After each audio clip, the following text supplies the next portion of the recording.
Olá, você está no canal Um Conto por um Ponto. Eu te convido a curtir, a comentar, a compartilhar e se inscrever no nosso canal. Eu achava que os meus pais não se amavam, porque eu ouvi a minha mãe dizer que o meu pai só tinha se casado com ela por causa da gravidez. E ele, para deixá-la ainda mais furiosa, respondia que era verdade, que se não fosse pelo bebê, ele nunca teria se casado com uma mulher como ela. E as palavras do papai mexiam com a mamãe e ela ficava completamente fora de si. E qualquer coisa que ela tinha na mão era jogado nele. Bom, a vida dos dois era brigar e ele dizer que não a amava. E ela também, para não ficar por baixo, afirmava que se soubesse que ele era aquele tipinho de homem, jamais teria deixado se enganar pela carinha bonita dele. Sabe, eles nunca cediam e eu ficava pelo meio. Os dois viviam me colocando nas suas brigas, dizendo: "Tá vendo, Teodoro? Não seja como seu pai." Ou então, "Não se case com uma mulher igual à sua mãe." Mas teve uma cena que me marcou muito. Foi quando a minha mãe fez 32 anos. Ela nem esperava que o meu pai fosse chegar para cantar parabéns. Então, eu, ela e a minha irmã cantamos os parabéns. Ela cortou um pedacinho de bolo para cada um e no meio da nossa comemoração, o papai chegou com um ursinho, daqueles que você pega na máquina. E na hora, a minha irmã perguntou se era para ela, mas ele respondeu que não, que era para a mamãe, e entregou o ursinho para ela. E eu vi um brilho especial nos olhos da minha mãe. E ela perguntou se aquilo era um sinal de que ele a amava. Mas o meu pai disse para ela parar de ser boba e cortar logo uma torona de bolo, que ele estava com fome. E pelo menos naquela noite eles não brigaram. Mas o papai dormiu na sala e a mamãe nos levou para dormir com ela no quarto. E nos dias que se seguiram, eles não brigaram por nenhum motivo e até conversaram de maneira civilizada. E todas as noites, quando íamos dormir, ela perguntava a ele se ainda havia amor da parte dele. Mas o papai não respondia nada. Passou um jantar, passou outro, e a mamãe não fez mais perguntas ao papai. Ele até chegou a brincar com ela, mas naquela noite ela parecia triste e preocupada, e mesmo assim ela olhou para ele e disse que o amava muito e lamentava que eles estivessem naquela situação. E ele ficou assustado com aquela declaração repentina, mas também não disse que a amava ou não a amava. E sem resposta dele, ela virou para mim e para a Georgina e afirmou que nos amava mais do que a sua própria vida. Depois se levantou, lavou a louça do jantar, limpou a cozinha como de costume e foi para o banheiro tomar o seu banho. Papai ligou a TV num desenho e ficamos assistindo. E só nos lembramos que a mamãe ainda estava no banheiro quando a minha irmã começou a bater na porta e ela não abria. E foi aí que o meu pai então se levantou e bateu bem forte para ver se ela ouvia e respondia alguma coisa. Mas o silêncio continuava. E sem pensar muito, o papai deu uma pesada na porta. E quando a porta se abriu, viu ela caída no chão. O meu pai entrou em desespero, desligou o chuveiro e tentou a todo custo acordar a mamãe, mas ela não respondia. E naquela agonia toda eu me lembro de ouvir ele pedindo para ela acordar, prometendo que, se ela acordasse, diria que a amava todos os dias da vida dele, porque era o que ele sentia por ela. E nós começamos a chorar porque a mamãe não acordava. E no meio do nosso berreiro, a vizinha percebeu que algo estranho estava acontecendo em casa e apareceu na porta perguntando se estava tudo bem. E o meu pai, lá do banheiro, respondeu que não estava e precisava de ajuda. E os dois conseguiram colocar a mamãe no carro e o papai correu com ela para o hospital. A dona Carmen, a vizinha, ficou conosco até o meu pai chegar. E quando ele colocou os pés na porta adentro sem a mamãe, eu senti que as notícias não eram boas. Mas ele não quis comentar nada perto de nós. E assim que foi amanhecendo, chegou a minha avó, os meus tios e todos queriam saber notícias da mamãe e como tudo tinha acontecido. E quando o telefone tocou e o papai atendeu, ele virou para a vovó e disse: "Ela se foi." E em seguida desmaiou. E se não fosse o meu tio Djalma, ele teria batido a cabeça na quina da mesinha. E houve uma comoção dentro de casa. A minha avó chorava desesperadamente, dizendo que não iria aguentar, porque a filha dela tinha ido, e começou a gritar alto pelo nome de Deus. E eu e a minha irmã ficamos assustados, com medo. Mas depois do papai se recuperar do desmaio, ele nos abraçou e prometeu nunca nos abandonar. A minha mãe faleceu vítima de um AVC e eu sofri muito, mesmo sendo um garoto, e tinha o pai como meu herói. A minha mãe era incomparável. Ela tinha o dom de me fazer sorrir mesmo quando eu não queria.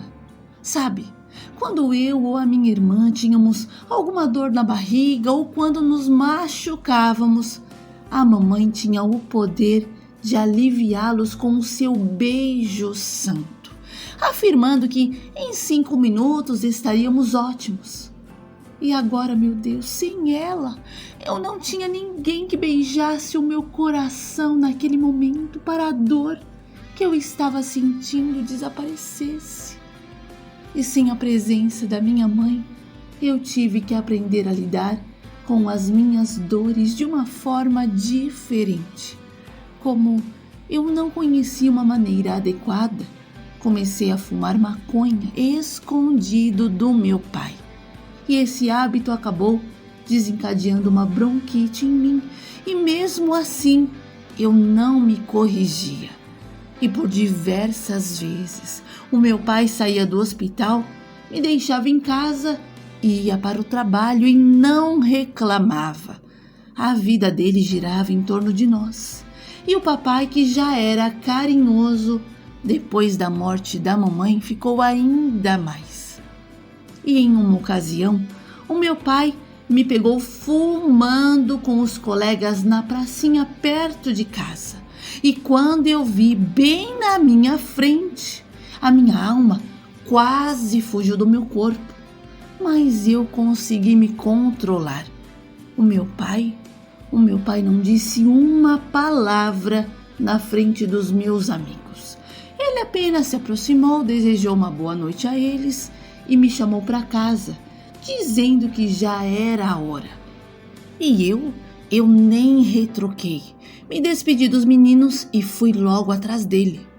E quando chegamos em casa, o meu pai pediu para me sentar e perguntou o que eu queria da vida. E me alertou que toda a ação teria uma reação. E agora ele entendia o porquê eu estava frequentando tanto o hospital e questionou se eu achava certo o que eu estava fazendo. E eu fiquei calado, sem dizer uma palavra. E o meu pai continuou falando. Ele disse que, por eu não ter uma resposta, provavelmente eu sabia que estava errado. E garantiu que não iria me bater nem me proibir de continuar fumando, porque eu precisava aprender a fazer as minhas escolhas certas para a minha vida. E me aconselhou a não deixar para a última hora para tomar alguma decisão importante, porque nem sempre teríamos a oportunidade de uma segunda chance. E foi então que eu perguntei se ele estava falando aquilo por causa da mamãe. E o meu pai? O meu pai respondeu que sim e admitiu que se não tivesse sido tão teimoso e cabeça dura, teria vivido uma vida maravilhosa ao lado da minha mãe. Mas por conta de uma insegurança do passado, ele deixou escapar o amor mais intenso e profundo que já sentiu por alguém, e agora ele estava colhendo os frutos dessa teimosia, vivendo dias de amargura interminável. E me aconselhou a não seguir o mesmo caminho, a não ser teimoso e nem turrão, para não acabar vivendo dias amargos como os dele. Papai me mandou tomar banho e refletir sobre o que tínhamos conversado.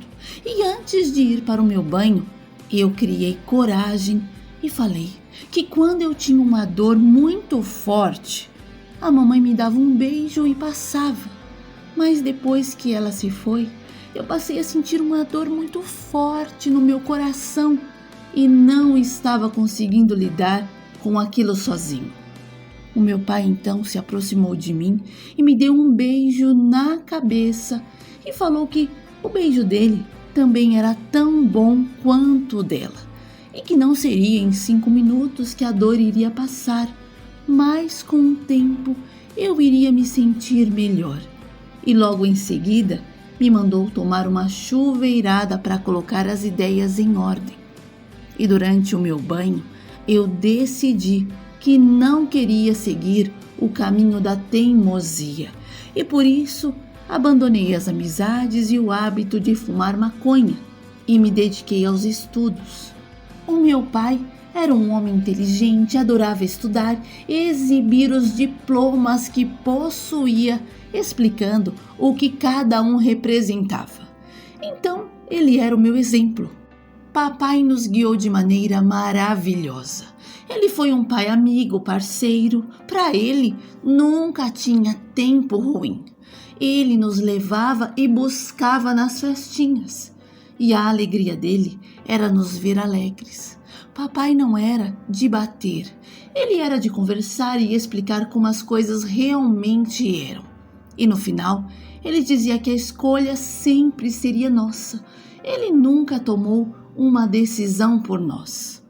A mãe de um amigo se apaixonou pelo meu pai e toda vez que eu aparecia na casa deles, a dona Marisa me fazia milhões de perguntas sobre ele.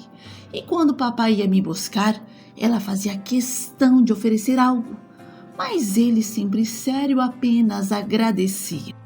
Mas a dona Marisa não sossegou enquanto não marcou um jantar.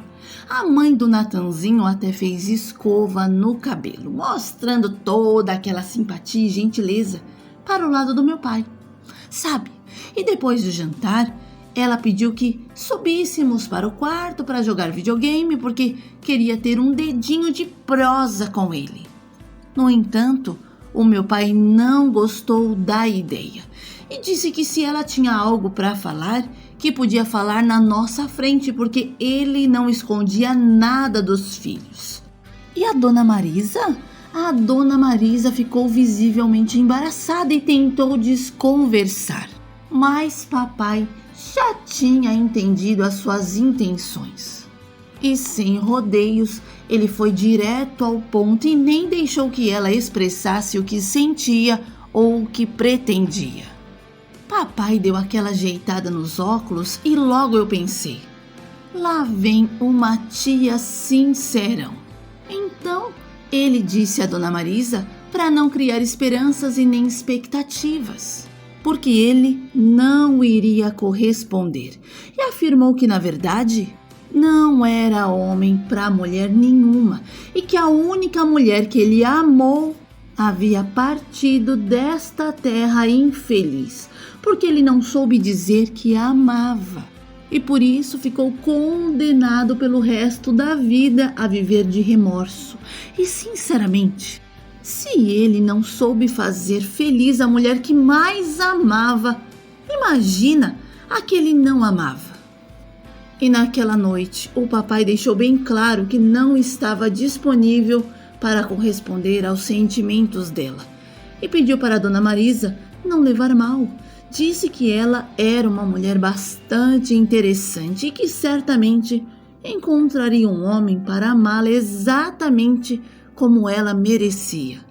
E quando fomos embora e entramos no carro, o papai nos aconselhou a mim e a minha irmã a sempre sermos sinceros e francos conosco mesmo e com os outros, para que ninguém sofresse iludido. E eu levei as palavras do papai para a vida. Namorei algumas garotas até me apaixonar pela Estela, que já tinha uma filha de 8 meses. Ela havia sido casada por 2 anos e sofreu muito na mão do ex-marido por conta das traições. E mesmo quando ele soube da gravidez, não mudou seu comportamento. E por isso a Estela decidiu se separar. O ex-marido não deu importância à gravidez, mas foi só ela se envolver comigo que ele decidiu aparecer, o que me deixou inseguro. No entanto, a Estela me garantiu que não tinha mais sentimentos por ele e que me amava profundamente. Porém, não podia proibi-lo de se aproximar da filha. E eu não concordava com aquela ideia, e por isso passamos a brigar. Mas como nós nos gostávamos, logo tudo ficava bem entre nós. E no aniversário de 2 aninhos da Valentina, eu e a Estela pensamos em tudo. Contratamos um buffet, uma empresa de recreação, porque a gente queria que o aniversário dela fosse marcante. No entanto, quando o pai da menina soube que estávamos organizando a festinha, ele alegou estar passando por dificuldades financeiras e que não teria condições de ajudar. Além disso, ele mencionou que com apenas 2 aninhos de idade, a criança não tinha nem noção do que estava acontecendo e que, na opinião dele, era um dinheiro jogado fora. Mas isso ele comentou com a Estela e os dois chegaram a se desentender por isso. E quando chegou o aniversário da Valentina, o pai dela apareceu na festa com um monte de convidados e depois ele começou a reclamar que era uma festa de gente miserável e que o garçom não serviu a mesa dele com fartura.